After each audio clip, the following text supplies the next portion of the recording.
আসসালামু আলাইকুম, সবাই কেমন আছো? আশা করি সবাই ভালো আছো, আর আমিও ভালো আছি। রমজানের আজ 9টা রোজার দিন, তাই আজ সন্ধ্যায় আমার বর বলল ভালো কিছু বানাও। আমি ভাবলাম কি বানানো যায়। ঠিক আছে চলো তাহলে ফ্রায়েড রাইস আর নর্মাল চিকেন কষা বানাই। এর জন্য সব কিছু তোড় করতে লেগে গেলাম।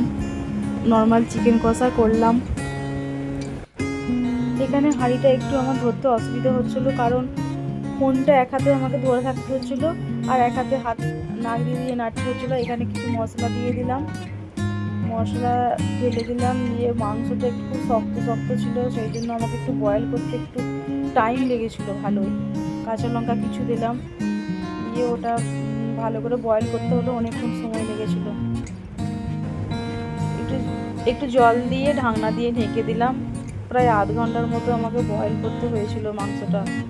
তারপর তেল, যতক্ষণ না তেল বেরোয়, তেল বেরোনোর পর্যন্ত আমাকে মাংসটাকে ভালোভাবে বয়েল করতে হয়েছিল।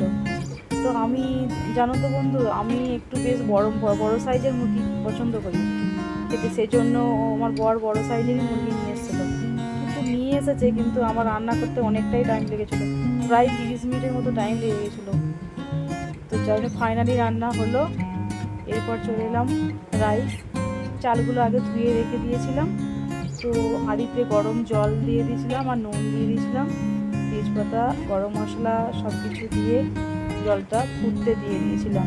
গরম মশলা দিয়ে দিয়েছিলাম, দিয়ে জলটা ফুটতে দিয়ে দিয়েছিলাম। আর এখানে ছিল ক্যাপসিকাম ছিল, গাজর ছিল, বিনস ছিল, সেগুলোকে একটু ফ্রাই করে নিয়েছিলাম, হালকা বয়েল করে হালকা হালকা ফ্রাই করে নিয়েছিলাম। তো রাইসটা অলরেডি হয়ে গেছিলো। রাইসটা আমি অতটা ভিডিও আপনাদেরকে দেখাতে পারিনি। চলো, রাইস হয়ে গেল।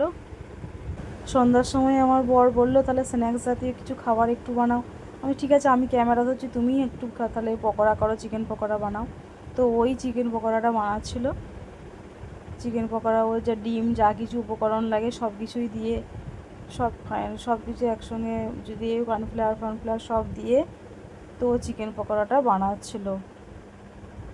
তো আমি ক্যামেরাটা ধরেছিলাম, ও চিকেনের পকোড়াটা করছিল, করতে করতে ওর একটা কল চলে আসে। কিন্তু ও চিকেন পকোড়াটা খেতে পেলো না, কারণ দুটো নিয়ে ও তাড়াতাড়ি ফোন আসতেই ও বেরিয়ে যায়, একসঙ্গে বসে খেতে পারলো না। সেই জন্য আমি আর আমার ছেলে বসে একসঙ্গে চিকেন পকোড়া খেয়ে নিলাম। তো এই আমি আর আমার ছেলে খাচ্ছি।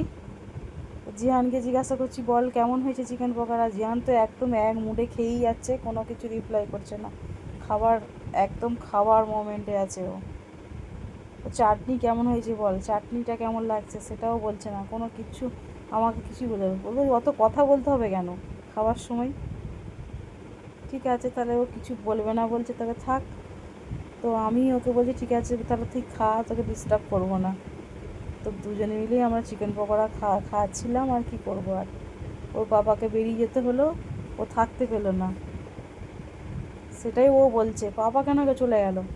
তো পাপার কাজে ফোন চলে এসেছে, সেই জন্য বেরিয়ে গেল, আর কি করবি বল।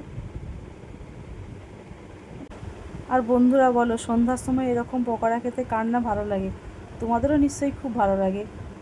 তারপরে আমরা রাইস হয়ে গেল, রাইস নিয়ে খাবার টাইম ডিনার করতে লেগে গেলাম। জিয়ানের বাবা চলে এলো, তো একসাথে বসে সবাই মিলে আবার ভাত খেতে লেগে গেলাম। এই হলো আজকে আমাদের ব্লগ। তোমরা এইভাবে বানাতে থাকো, খেতে থাকো। আর আমার এই ব্লগ যদি ভালো লেগে থাকে তাহলে প্লিজ কমেন্ট করো আর শেয়ার করে দিও। Tata, by.